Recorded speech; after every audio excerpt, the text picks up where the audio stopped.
বায়ু চেপে রেখে নামাজ পড়লে কি নামাজ হয় না? সেই নামাজটি কি পুনরায় পড়তে হয়? পেশাব পায়খানা এবং বায়ুর চাপ নিয়ে নামাজ পড়া মাকরুহ, কেননা এতে নামাজের খুশু খুজুয়ের বিঘ্নতা হয় এবং ইতমিনানের সাথে নামাজ আদায় হয় না। এইসব চাপ থেকে মুক্ত হয়ে পূর্ণ ইতমিনান ও স্থিরতার সাথে নামাজ আদায় করা কর্তব্য। হাদিস ও আথারে পেশাব পায়খানা ও বায়ুর চাপ নিয়ে নামাজ আদায় করতে নিষেধ করা হয়েছে।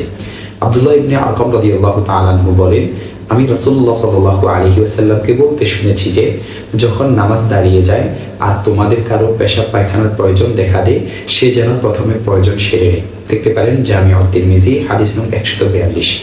সাওবান রাদিয়াল্লাহু তাআলা আনহু থেকে বর্ণিত একটি হাদিসে এসেছে, রাসূলুল্লাহ সাল্লাল্লাহু আলাইহি ওয়াসাল্লাম ইরশাদ করেছেন, কোনো ব্যক্তির জন্য হালাল নয় কারো গৃহাভ্যন্তরে অনুমতি ব্যতীত দৃষ্টিপাত করা।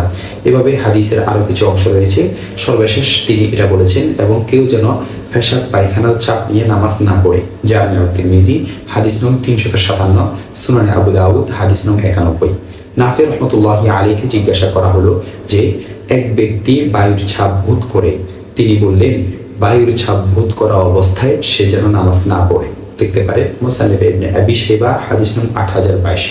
উপরোক্ত হাদিস ও আথারের উপর ভিত্তি করে ফকিহগণ বলেছেন, পেশাব পায়খানা এবং বায়ুর চাপ নিয়ে নামাজ আরম্ভ করা মাকরুহে তাহরিমি। আর স্বাভাবিক অবস্থায় নামাজ শুরু করার পর নামাজের ভিতর এমন চাপ সৃষ্টি হলে নামাজের পর্যাপ্ত ওয়াক্ত বাকি থাকা সত্ত্বেও এই অবস্থায় নামাজ চালিয়ে যাওয়া মাকরুহ।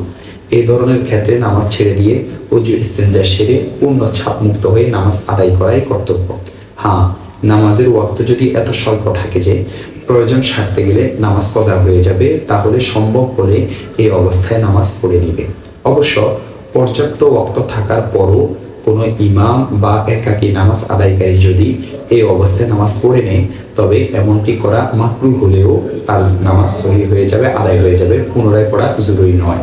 তবে ভবিষ্যতে এরূপ করা থেকে অবশ্যই বিরত থাকতে হবে। দেখতে পারেন শারহুল মুনিয়া 364 নং পৃষ্ঠা, রদ্দুল মুহতার 1 নং খণ্ড 341 নং পৃষ্ঠা ও 644 নং পৃষ্ঠা।